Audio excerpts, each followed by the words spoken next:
Hi, I'm Tristan from the School of Synthesis, here with Scala version 2.6. In this video, I'd like to talk about how I like to use Scala to help develop song ideas. So starting off with a basic idea like a chord progression or a melody, and using Scala to help develop that into something more interesting.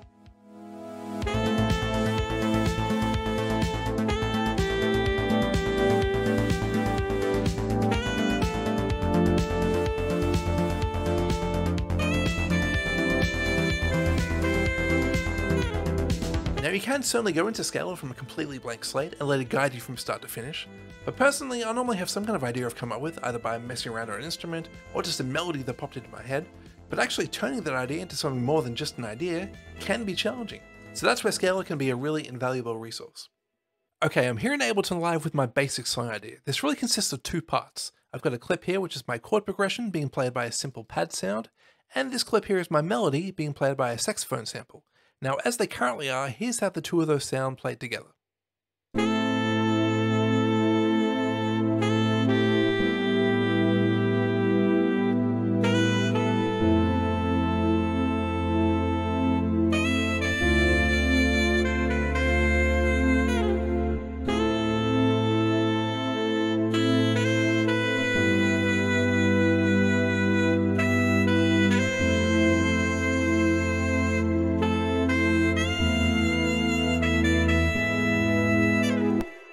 Okay, so it sounds okay, it's definitely an idea, but there's definitely room for improvement. Number one, I think that chord progression is a little bit dull, a little bit stale. It could definitely do with spicing up a little bit.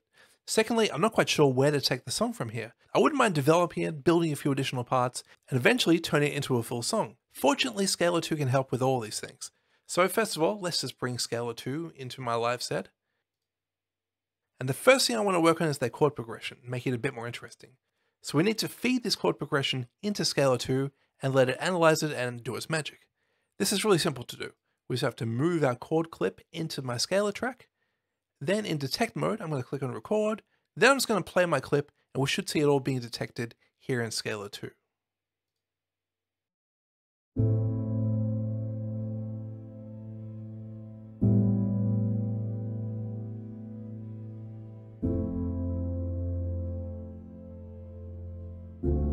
You can see it's detected a few related scales along the way.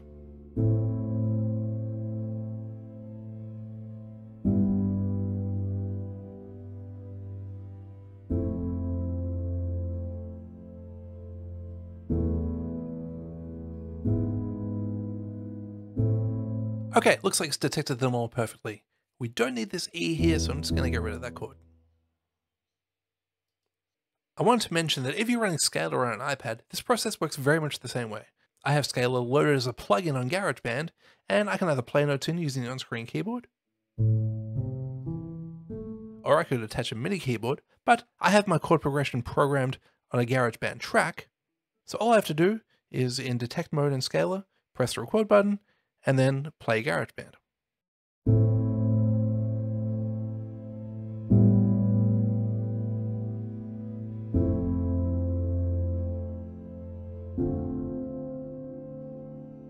And you can see it's detected my chords exactly the same.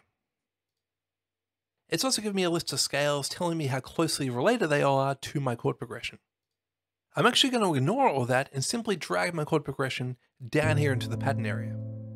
Now you may notice I have more than 8 chords here, so it's spilt over into the second pad slot, but it's no worries, I just have to highlight both of the pattern names. Now it's just going to play through them all as one sequence, as if it was one long pattern.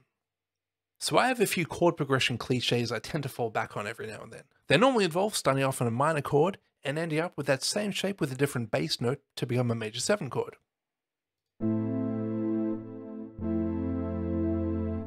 I use this twice in this song. First time it stays on the A bass for a little bit longer.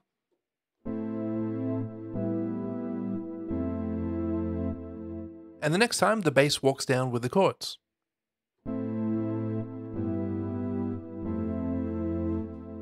So it's a pretty sound, but it gets a bit stale after a while. So that's where Scala can help to really spice things up.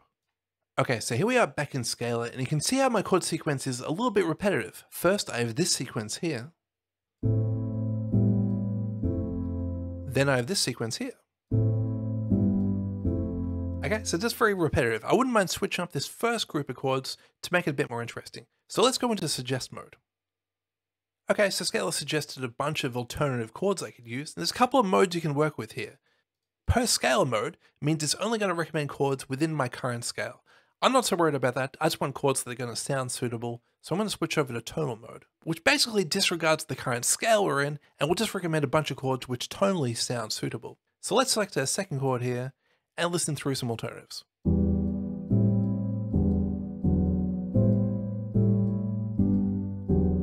They sound nice, but it does sound like it's jumping around a little bit, so I'm going to choose this minimise movement button. This is going to change the suggested chords so they all share a similar voicing, so it never sounds like a big jump from one chord to another.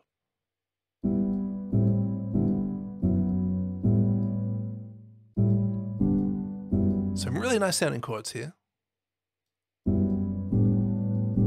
I do like this one here, this one sounds pretty tasty. Now let's replace the F major 7 with something else.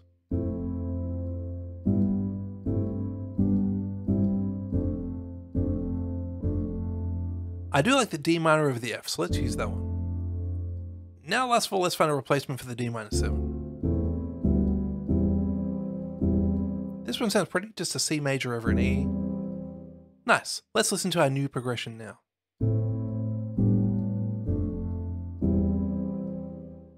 Great, that sounds good. Quite different from how I had it before, so it just mixes things up a bit. Now to make sure this plays in time with the rest of the song, I'm going to move over to edit mode, select my first few chords here, and just make them play for twice as long. Great. Now in order to hear this progression being played by my synth pad sound, I'm just going to drag the progression back into my live set. Now let's turn off that Scala track and listen to these new clips with my new chord progression.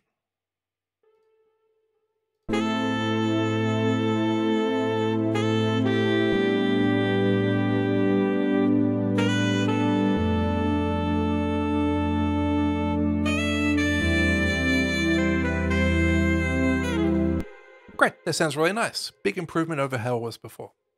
Now I'd really like to add to this song, add a few additional parts, so I'm going to turn Scala back on and try to add a bass part. All we have to do is turn on perform mode and choose bass performances. It's recommending I select a bass sound, so let's go ahead and do that. Great, now when I play my chord progression, we'll hear it being played by a bass sound. Sounds pretty good, a little low pitched, so let's move over to edit mode and let's move them all up an octave.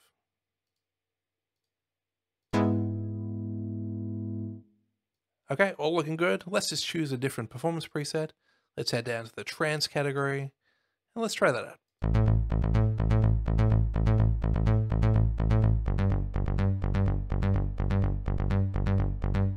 Cool. I can hear how this sounds in context with the rest of my song by turning on dual sync mode by right-clicking on the play button. Now when I launch my scene, it's also going to play on my bass performance. I'm just going to delete the clip from the Scala track so it doesn't play two things at the same time.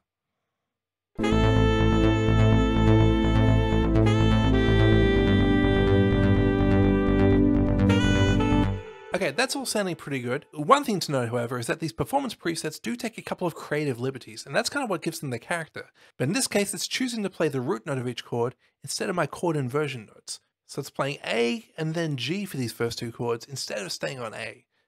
Fortunately, this is really easy to fix up. I've already got a separate bass sound programmed here, so I'm just going to drag this performance into my bass track. Now I can see all the MIDI notes from that performance. Now I'm just going to take a minute to move around these bass notes so that they follow my chord inversions.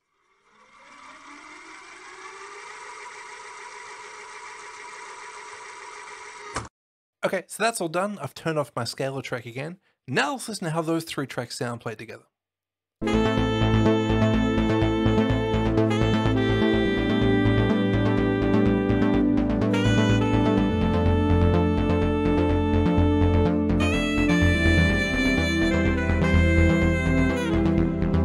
Okay, that sounds great. That's using Scala's new chord progression and Scala's bass performance, just with my modified notes. The next thing I'd like to do is add a synth part to this song using my hardware synth. This is really easy to do in Ableton Live. We just have to find the external instrument device. I'm going to tell it to send MIDI out to my hardware synth and get audio back on channels 5 and 6 of my interface. This is a bit of a synth sweep sound, so let's just rename this track. And I'm just going to drag those chords from my pad track over to my synth track. And like anything, this track could do with a bit of reverb and maybe some chorus as well. So let's see how these tracks all sound playing together.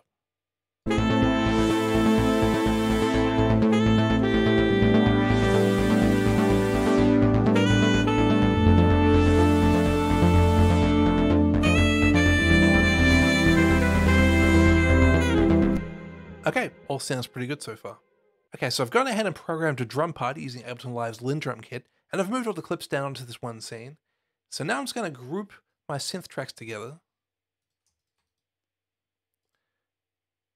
and add a bit of sidechain compression just to make the track breathe a little bit. Let's go ahead and turn on the sidechain, get audio from my kick drum track. We don't need the EQ. And let's start off with some pretty extreme settings. Okay, now I'm just going to launch this scene and mess around with my sidechain compression settings just a little bit to get them to sound right.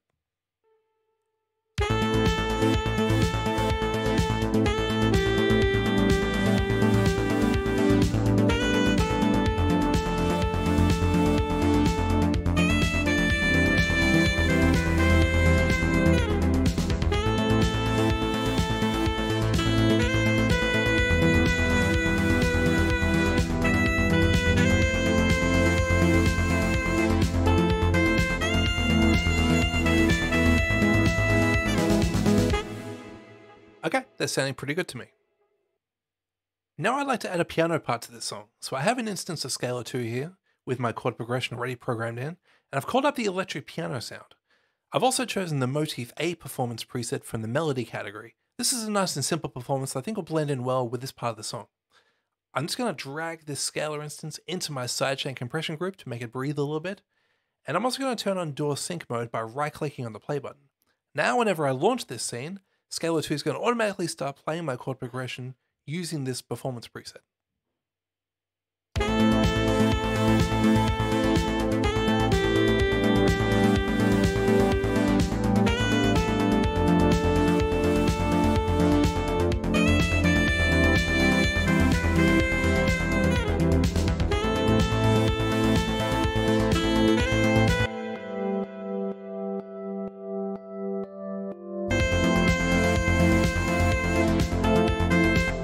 Okay, it's nice and subtle in the background there, but it's given me an idea that I might be able to use this piano sound for some kind of intro to the song. So I'm just going to find another performance preset which might be more suitable for an intro.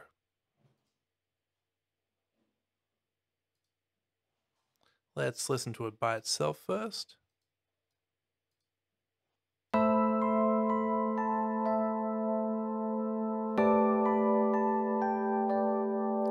Great, this sounds perfect.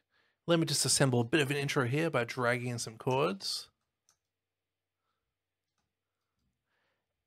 And I've already programmed an alternate drum part for this intro as well. But I'm just going to modify the synth part to get rid of the first few chords, just to make this part build a little bit. Okay, let's take a listen to this intro. Whoops, I need to turn on DAW sync mode again. Okay, let's try that.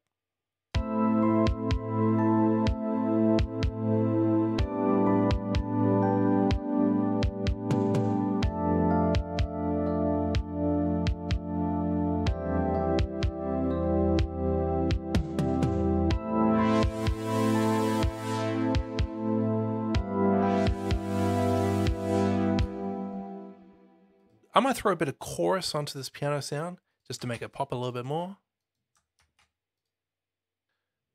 And great, everything's sounding good.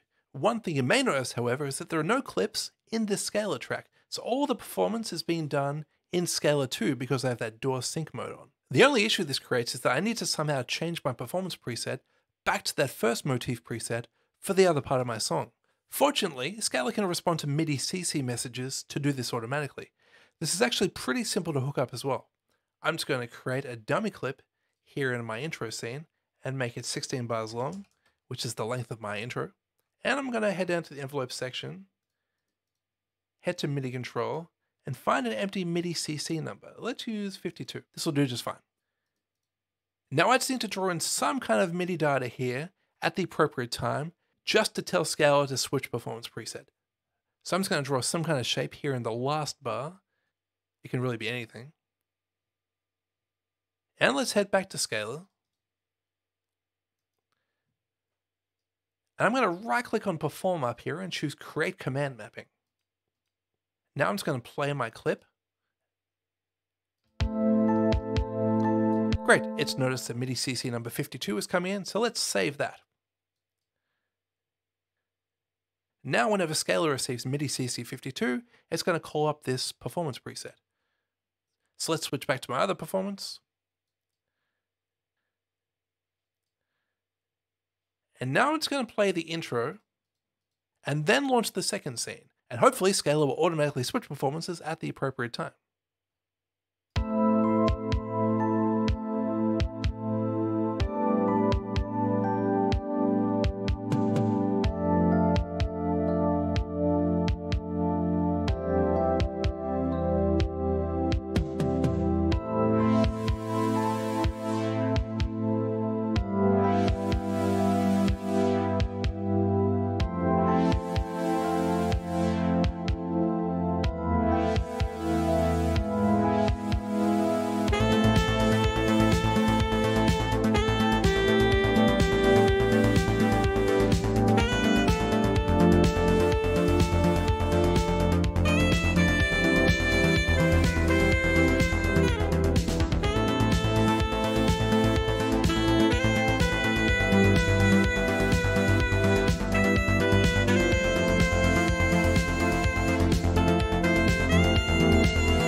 Okay, so we've covered a lot in this video. Let's quickly summarize all the steps we've taken to get from where we started to where we are now. First, we started with a simple and fairly repetitive chord progression being played by a synth pad, with an accompanying melody being played by a saxophone, both using virtual instruments.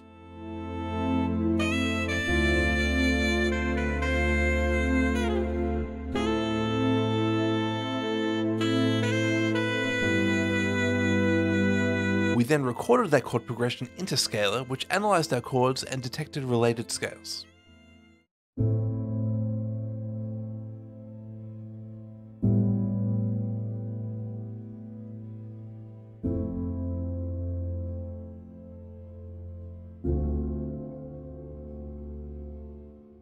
We then dragged that chord progression down into the pattern area, remembering to highlight both pattern names, as we're using more than 8 chords, so it's spilled over into pattern slot number 2. We then used Scalar's Suggest mode, as well as the Minimise movement option, to create a more interesting, less repetitive chord progression.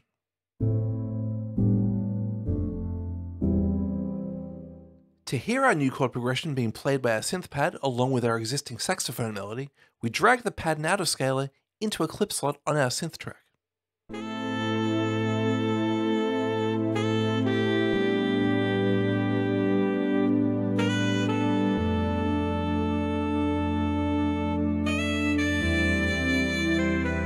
Not only is our new chord progression an improvement over the previous progression, but it also enhances our existing melody with some more interesting resulting harmony.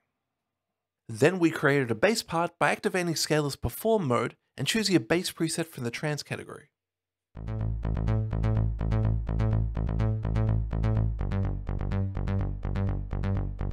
To modify the notes of our performance, we dragged the performance from Scalar's pattern area into a bass track in Ableton Live loaded with a virtual instrument. Now we're seeing all the notes from that trance bass performance, and I moved some of the notes around so they follow the chord inversions of our new chord progression.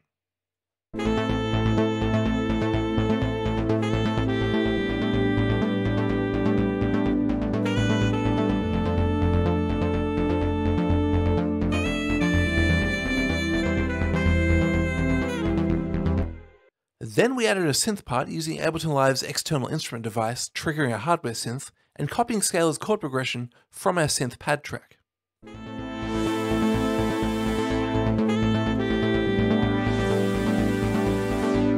We could have used a software synth instead of a hardware synth by using any other instrument instead of the external instrument device.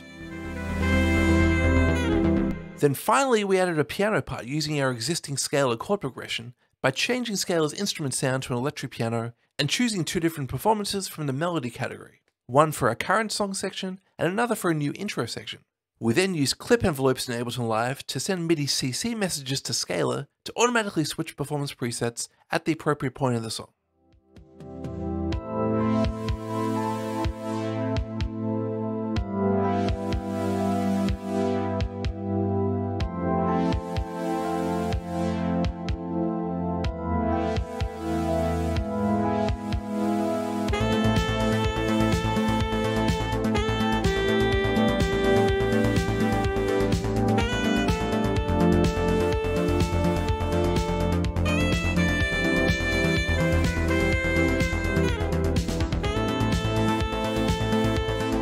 So thanks very much for watching. I hope this has been helpful. Please leave any questions and comments down below and stay tuned for more videos coming soon.